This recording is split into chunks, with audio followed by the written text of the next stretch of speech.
All right, this video is going to pertain to the 2005 Cadillac DeVille DTS DHS. The procedure is very similar from the 06 to the 2011 as well. We're going to be doing the valve cover gaskets. I already got started, but I'll just give you a brief run through of what I've already done in order to get to this point. So of course, you're going to remove the top bar that runs across from here to there, from this side to that side. Core support bar. It's going to be two 15 millimeter. Sorry for the noise in the background. I'm on a busy street. You will hear cars. Two 15 millimeter bolts running through here. Two 15s running through there. You got a 10 millimeter holding your radiator bracket there. Then you got two 10s here, one here and one here on the actual bracket that runs across, holding your hood support head latch. And then you're gonna have one more 10 millimeter holding your radiator support on this side. And of course, before you move that bar, you will have to remove your air filter housing, your intake tube, unmount your, what's this called? It's the tip of my tongue. Come on, man, what the hell is this called? Cruise control module. Unbolt it and then just set it to the side so you can have clearance to lift up your air box out of there, your air filter housing. So for the coil pack itself, it's located on top of the valve cover. It's gonna be like 8-10 millimeters holding that in. You remove the coil pack, and once you remove the coil pack, then you're gonna have 1, 2, 3, 4, 5, 6, 7, 8, 9 valve cover bolts running around. You will have to remove your water pump tensioner and your water pump pulley guide cover, little black cover that sits right there on top. 2 10 millimeter bolts that run through here holding the tensioner. You got two 10 millimeter nuts right here and a 10 millimeter bolt right there that are holding the cover in place right here. Once you remove the cover, then you will have access to the pulley, and then once you remove this air box and everything, you'll have access to the 10 millimeter bolts that run in here to the water pump tensioner. Pretty much all these bolts and nuts have to be loosened up to gain access. There's just a bunch of 10 millimeter bolts. When you're there, you'll see them. The main thing is the water pump pulley that rides on the camshaft. This has to be removed in order to get your valve cover off. So this is the setup I used. It's a Harbor Freight setup, nothing too fancy. So you're gonna wanna thread one portion into the main threader and then thread this portion into your camshaft, such as like that. Get it all the way flush. Once you get it all the way flush in there, then you'll be able to put the coupling. You'll be able to put the cup around it, and this cup will secure. I'm trying to do this with one hand. We'll go in here, and then it's secure one end to the nut, and then the other back end will secure to the water pump pulley itself. And then put your ring over it, 13 millimeter here, 21 millimeter there, and just work it and let it pull it off. It'll pull off. It'll be really hard to pull off, but it'll come off. And once you do that, you'll be able to remove your valve cover. Clean your maiden surfaces. You change the spark plugs on this one. On the side here of the valve cover itself, there's another little gasket that has to be changed with 3 bolts on it. And I'll show it to y'all later part of the video. Right now we got this off. We're gonna go ahead and work towards the back. So with the back, it's a little bit more difficult as far as access. You do have to remove the EGR bracket and then the EGR valve itself. And of course, the tube that connects to it. And then once you remove that, I found it easier to go underneath, secure the vehicle, parking brake, wheel chucks, whatever. Raise the vehicle from the frame. Support the vehicle on jack stands on the body frame, not the subframe, the actual rails of the body. And then 18mm bolts on the front part of your subframe, one on each side in the front. Lower the subframe, it will tilt this forward and give you a little bit more room to buckle. That's what I'm going to do now. Okay, as you can see, I have the subframe supported. I've got the front bolts all the way out, and it's lowered as far as possible while still being supported. I did have to remove the relay bracket that goes right there that holds the relay in place.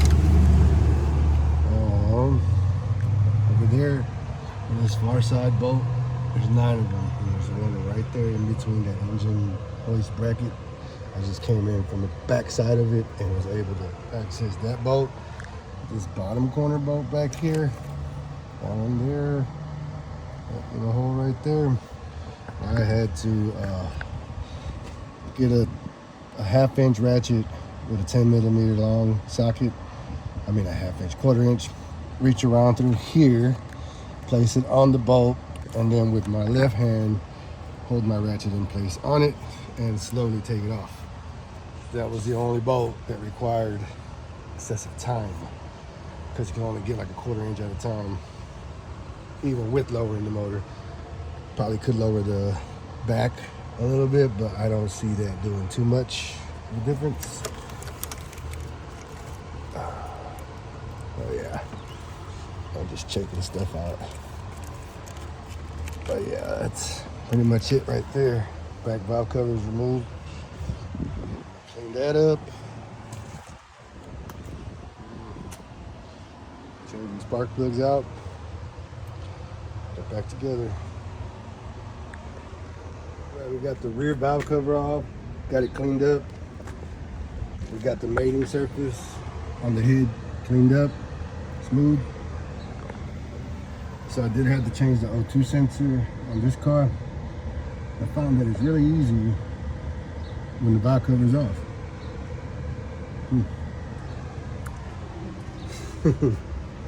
So as of now, I know you need a 15mm shallow socket, couple of extensions, 10mm shallow socket, 3/4, and a 1/4 inch 10mm deep socket.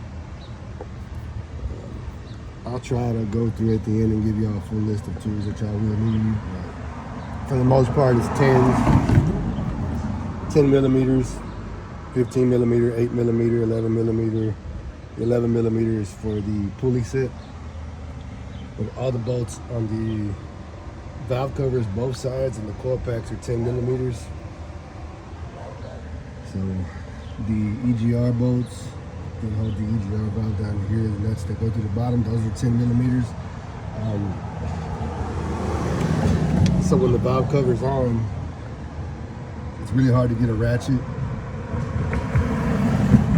any kind of ratchet back there. So I used a flex head wrench, ratchet wrench, and it kind of went in exactly like this up under there and just loosened them while the valve cover was on, because you can't get the valve cover off until that's off.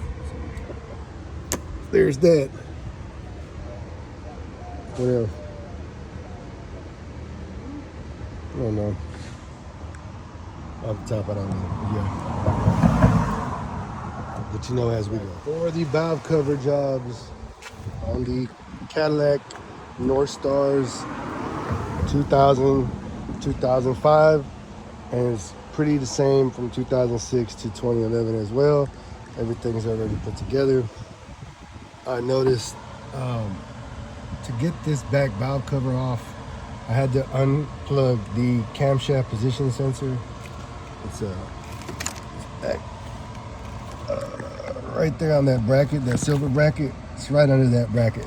But I had to unplug it to give clearance for this harness to move so I could get the actual valve cover off. This is the plug. I'm probably gonna have to remove the coolant reservoir to plug it back up because I can't really reach back there. But the For the most part, I'm going to give you a rundown on the tools that you'll need. Electric ratchets are handy. They're not needed, but if you have them, it'll make the job a little easier. 21 millimeter and a 13 socket for your pulley set. 10 millimeter quarter-inch, 11 millimeter quarter-inch. This will be for your pulley set as well. 8 millimeter quarter long, 6 millimeter quarter long, 7 millimeter quarter long. All of these are quarter-inch long.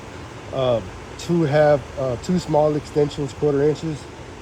3/8 swivel, 3/8 medium-sized extension, 3/8 ratchet, short 3/8 extension, 10 millimeter on that. Of course, a quarter ratchet. I have a double-sided ratchet with 3/8 and a quarter for certain areas. You don't need it, but if you have it, get it. Flathead, a pick, 10 millimeter swivel ratcheting wrench. This is going to be for this EGR runner. It sits back there. It sits like this. And when the bracket is on it, the only way you're going to be able to access that is to go from underneath it and slide the ratchet part of the wrench underneath like so, and just ratchet on both sides. Both ends, I'm sorry. We'll need a ton of brake cleaner to clean off your old valve covers. The torque specs on the valve cover gasket themselves are 89 inch-pounds. Flashlight, of course. You're gonna need an 18 millimeter and an impact to remove your lower subframe bolts. So that way you're able to lower the motor, because as you can see, when I raise the motor, it closes up that gap back there. So when you lower the motor, it releases a lot of room back there, just enough room for you to reach comfortably back there. Those are 18 millimeters on the front two corners. Look like this, right there. Trying to think if there's anything else. I'm not putting everything back together right now because I'm gonna do the coolant crossover gaskets on this. I already changed the water pump. I have a video on the water pump and the thermostat. So I will make a video on this coolant crossover. For the coolant crossover, I'll get into detail about the tools you'll need for that. But as of right now, everything that I just mentioned is gonna be pretty much everything you're gonna need to do these valve cover gaskets. Like I said, the electric ratchets are not needed, but they help speed up the process on removing these bolts. This back corner bolt was the hardest bolt to get torqued in and out. It's right underneath that wire right there. It's back there. You'll see it whenever you're doing this jack. But you just reach through here, put your socket on it. I used an extension with the swivel with the 10 millimeter 3/8, got it all the way up to here, kind of held it down in place and ratcheted it out with a speed ratchet and a hand ratchet, ratcheted it back in, and then torqued it from here. Everything was I was able to use a long snap-on torque wrench, digital torque wrench, to torque it down. So there's enough room. It's barely enough, but there's enough. And then this one over here on this side. So if you look at that bolt right there, you have to come in from behind here through there to gain access to that bolt without having to try to remove this bracket. So like I said, there's room for everything. Just if you don't got patience, if you don't feel comfortable, don't do it. Let somebody else that's familiar with it do it. If you're in Houston, bring it to me. I'll come to you. I'll do it. For the most part, double check your work. You will have to remove the vacuum lines that run from this little sensor that sits right here. Or the vacuum lines, they run across this way, through here, and then through the other EGR runner back there. Other than that, pretty straightforward with what you see here. That's how you do the valve cover gaskets on the Northstar engines while the motor is in the car. I took the time to clean them off and paint them. I cleaned this one off. I didn't paint it, but it's in way better condition than it was whenever I took it off. All the gunk that was built up around it. It's better when you have two people to remove this valve cover because you have to move this harness out of the way. There's a clip, a harness retainer right there. You disconnect that. Sorry for the noise. Disconnect the fuel injectors, move the harness out the way. Then you'll be able to unplug the crankshaft position, camshaft position sensor, and give this enough slack to come up so you can lift the valve cover up and out. Prior to doing that, always remove your coils first. Both ends, coils first, and the boots. That way the boots won't impair you from lifting up. Can't think of nothing else right now. Told y'all about the pulley on that side. The water pump pulley that's camshaft driven, the tensioner has to be released, has to be removed. The pulley has to be removed off the camshaft in order to get the valve cover off. So I think I explained that in the first part of the video. Bunch of 10 millimeters down there to work with. You get out. Pinched off my radiator hose so I wouldn't lose too much coolant. I lost about a cup or two. But when I do this coolant crossover, I'm finna lose a lot. So kind of defeated the purpose of me doing that. But hope this video helps y'all. When I have everything put together and done, both coolant crossover and the remainder of the valve cover assembly. Valve cover assembly is on, but I still gotta put, the crank, the water pump pulley and all that. But I don't want to do that because I'm gonna have to remove it to do this anyway. So when everything's tightened up, I'll put a final video on for both of the videos that I'm gonna make, so y'all can watch it. Hope it helps y'all. Feel free, if you got any questions, drop them in the comments, like and subscribe so I can see your questions and I can respond to them accordingly. I specialize in Northstar stuff, so if you got any questions, feel free to hit me up. If I can help, I can help. If I can't, I'll be straight up, but there's not too much I can't help with on these engines. So y'all stay blessed, not stressed. All the haters that are gonna get on here and comment on my camera work and my audio, man, move around, go find another video, go do something else. All I care about is helping someone. That's my main goal. I'm not on this shit to be fancy. I'm not on this shit to be pretty. That's not what I'm on here for. I'm on here to get straight to the point, help someone out, get the job done, move on to the next. So if you're looking for a pretty video, a long video that's gonna explain step by step by step by step by step and be a 45-minute video of me twisting a wrench, you're not gonna find that on here with my channel. You're not gonna find that. I get straight to the point. You should know how to turn a wrench. You should know how to put a wrench onto the bolt. If you don't, then you should not be working on any car. So if you need to see somebody putting a wrench on a bolt and twisting it for 20 minutes, you're in the wrong game, buddy. I wouldn't even be a DIYer. I would let somebody else do it for you. I'm not knocking y'all, but I'm just saying I get a lot of comments on, oh, you didn't show this, or you didn't show that. That's not my intention. I'm not here to show that. You want to learn that much, go to school. You're not going to learn that shit on YouTube. If you're familiar with this stuff and you're not scared to tackle it, that's what my videos are for. So, once again, yeah, guys, have a good day. Like and subscribe.